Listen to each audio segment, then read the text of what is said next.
পুনৰ এনকাউণ্টাৰ নাগালেণ্ড সীমান্তত নিহত কাজিৰঙাৰ গড় চিকাৰী। নমস্কাৰ, আপোনালোকে চাই আছে আৱাৰ নৰ্থ ইষ্ট ষ্টুডিঅ'ত। মই স্বাস্তিকা। গোলাঘাট জিলাৰ ধনশিৰি মহকুমাৰ নাগালেণ্ড সীমাৰ বি ছেক্টৰৰ জাহাজী গাঁৱত বৃহস্পতিবাৰে পুৱতি নিশা আৰক্ষী আৰু নিৰাপত্তাৰক্ষীৰ গুলীত এজন চোৰাং গড় চিকাৰী নিহত হয়। অঞ্চলটোত গড় চিকাৰী আছমত আলী আৰু তেওঁৰ কেইজন সহযোগী আত্মগোপন কৰি থকাৰ খবৰ লাভ কৰি উৰিয়ামঘাট আৰক্ষীয়ে বিশেষ সূত্ৰে জানিব পাৰি সীমাত নিয়োজিত নিৰপেক্ষ বাহিনী অৰ্থাৎ CRPFৰ 155 নং বেটেলিয়নৰ সহযোগত নিশা প্ৰায় 8:30 অঞ্চলটোত অভিযান আৰম্ভ কৰে। পুৱা প্ৰায় 3 বজাত সীমাৰ জাহাজী গাঁৱত আৰক্ষীয়ে তালাচী চলাই থকাৰ সময়ত এটা পৰিত্যক্ত গৃহত 3-4 জনীয়া দল এটা আশ্ৰয় লৈ থকাৰ খবৰ লাভ কৰে।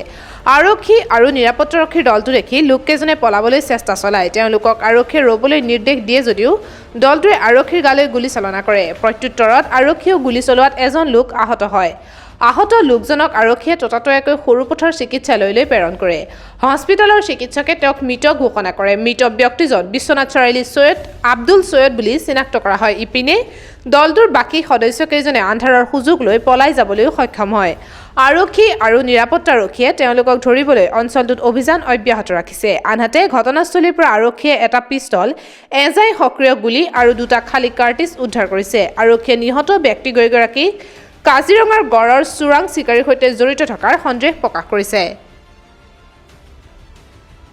News desk report our North east.